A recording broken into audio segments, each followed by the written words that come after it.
प्रश्नावली 4.2 का 5 नंबर कह रहा है कि एक समकोण त्रिभुज की ऊंचाई उसके आधार से 7 सेंटीमीटर कम है। यदि कर्ण 13 सेंटीमीटर का हो तो अन्य दो भुजाएं ज्ञात करें। मतलब कि यहाँ पे दिया हुआ कर्ण जो कर्ण है एक त्रिभुज है, वो समकोण त्रिभुज है।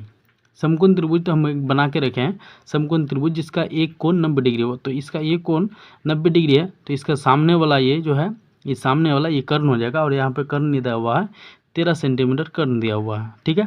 और क्या बोला है कि त्रिभुज की ऊंचाई इसके आधार से, ऊंचाई को हम इसको लंब भी कहा जाता है, लंब भी कह सकते हैं और उसको ऊंचाई भी कह सकते हैं।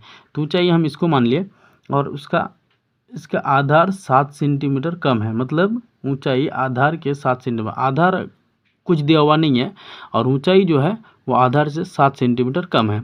तो हम पहले मान लेंगे कि माना कि त्रिभुज का आधार बराबर x, त्रिभुज का आधार बराबर x, आधार ये है तो इसको x मान लिए। और बोला है कि ऊंचाई इसके आधार से 7 सेंटीमीटर कम है। तो ऊंचाई आधार से 7 सेंटीमीटर कम है। तो मान लिया आधार ये है, इससे 7 सेंटीमीटर कम है, ठीक है। सेंटीमीटर में है, ये भी सेंटीमीटर में है।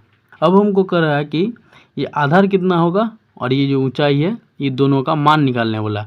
तो सबसे पहले हम करेंगे समकोण त्रिभुज जो है पाइथागोरस प्रमेय से हम उसको निकालेंगे कि पाइथागोरस प्रमेय क्या होता है कि कर्ण का स्क्वायर बराबर आधार का स्क्वायर प्लस लंब का स्क्वायर। पाइथागोरस प्रमेय से क्या होता है कि कर्ण का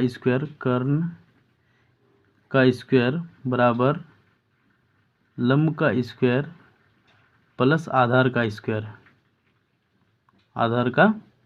स्क्वायर, तो कर्ण का स्क्वायर कितना है, कर्ण कितना है 13 है, तो 13 का स्क्वायर हो जाएगा। 13 का स्क्वायर बराबर लंब क्या है, ये ऊंचाई को लंब कहते हैं। तो ये लंब क्या है कि x-7 है, x-7 इसका स्क्वायर हो जाएगा प्लस आधार का स्क्वायर, आधार क्या था x है, x का स्क्वायर हो जाएगा। अब देखिए कि इसको अगर स्क्वायर करेंगे 13 का स्क्वायर क्या हो जाएगा 169 बराबर, और देखिए x-7 है तो a माइनस बी का होल स्क्वायर का फॉर्मूला लगाएंगे, a माइनस बी का, तो उसका क्या होता है A square minus 2ab plus B square. तो ए स्क्वायर क्या हो जाएगा x square minus 2ab minus, तो 2 इंटू 7 अगर करेंगे तो यहाँ 7 दूनी 14 x plus 7 7 49 plus x square, यही रहा। अब देखिए कि यहाँ पे एक्स स्क्वायर, यहाँ पे भी एक्स, 2x हो जाएगा। और इसको अगर उधर लेके जाएंगे, ये प्लस में है, उधर लेके जाएंगे तो क्या हो जाएगा माइनस में हो जाएगा।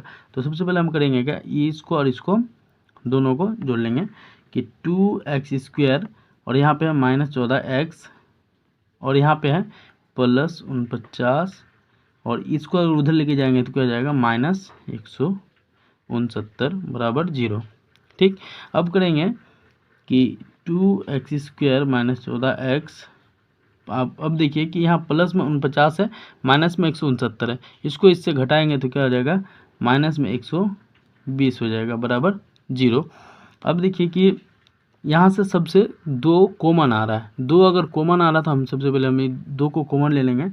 2 को कॉमन लिए तो क्या हो जाएगा x square minus 7x minus 120 है तो यहाँ क्या जाएगा 60 बराबर 0।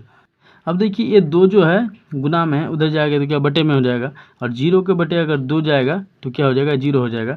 तो ये 2 खत्म हो गया।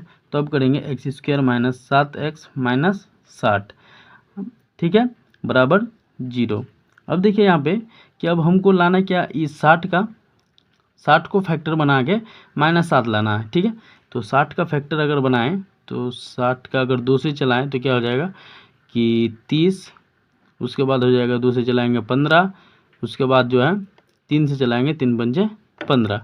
अब देखिए कि हमको लाना क्या है माइनस 7, तो करेंगे 3 दूनी 6 और 6 दूनी 12, तो 12 और माइनस 5 करेंगे तो 12 माइनस 5 अगर कर रहा है तो ये प्लस में 7 आ रहा है, प्लस में आ रहा है 7। तो प्लस में हमको 7 तो नहीं चाहिए, हमको चाहिए माइनस में 7। माइनस में 7 लेने के लिए इसको माइनस में कर देंगे, इसको प्लस में कर देंगे, तो माइनस 7 मेरे पास आ जाएगा। तो यहाँ पे कर देंगे x square minus 12x minus plus 5x minus 60 is equal to 0। अब देखिए कि यहाँ से एक्स स्क्वायर है और यहाँ एक्स है, तो एक्स कॉमन आ जाएगा। एक्स को कॉमन ले लिए तो क्या बचा, एक्स माइनस यहाँ पे 12 बचा, और प्लस यहाँ पे 5, अगर हम इसको 5 को अगर कॉमन लेते हैं तो क्या बच जाएगा, एक्स माइनस 12 पंजे 60, तो 12 बराबर 0। अब देखिए कि यहाँ पे भी x माइनस 12 है, यहाँ पे भी x माइनस 12 है, तो एक आ जाएगा, x माइनस 12 आ गया, और x यहाँ पे 5 है, तो दोनों में से एक आ जाए, दोनों मिलके एक हो जाएगा, x प्लस 5 बराबर 0। अब करेंगे आइदर करेंगे तो क्या हो जाएगा, x माइनस 12 बराबर 0, तो x बराबर क्या हो जाएगा, 12 एक हो गया 12। और दूसरा करेंगे और में कि x प्लस 5 बराबर 0, तो x बराबर क्या हो जाएगा, -5। देखिए एक त्रिभुज को बोला है, एक त्रिभुज का मान निकालने बोला है। अगर एक त्रिभुज है तो त्रिभुज कभी माइनस में, किसी भी चीज़ का माप जो है माइनस में नहीं हो सकता है। अगर ये त्रिभुज बोलेंगे कि -5 सेंटीमीटर है तो किसी भी हाल में संभव नहीं है, तो इसीलिए ये 5 सेंटीमीटर -5 सेंटीमीटर तो एग्जिस्ट नहीं करेगा, ये नहीं होगा। यहाँ पे हो जाएगा कि 12, x का मान कितना है, 12, मतलब ये है कि आधार जो है x जो माने थे वो 12 आ गया, तो ये हो गया 12। और क्या बोला था, ऊंचाई इसके आधार से 7 सेंटीमीटर कम है, ऊंचाई 7 सेंटीमीटर कम है आधार से, तो यहाँ पे कर देंगे x माइनस 7, तो x कितना है मेरे पास, 12 माइनस 7 अगर करेंगे तो क्या आ जाएगा, 5 सेंटीमीटर। तो इसका ऊंचाई जो है, ऊंचाई आ गया 5 सेंटीमीटर। अब लिख देंगे हम कि त्रिभुज का आधार बराबर कितना है, x माने तो x कितना है, 12, और त्रिभुज का ऊंचाई बराबर x माइनस 7, तो x कितना है, 12 माइनस 7 करेंगे बराबर कितना आ जाएगा, 5। ये हो गया आधार की ऊंचाई 5, और ये आ गया आधार आ गया 12।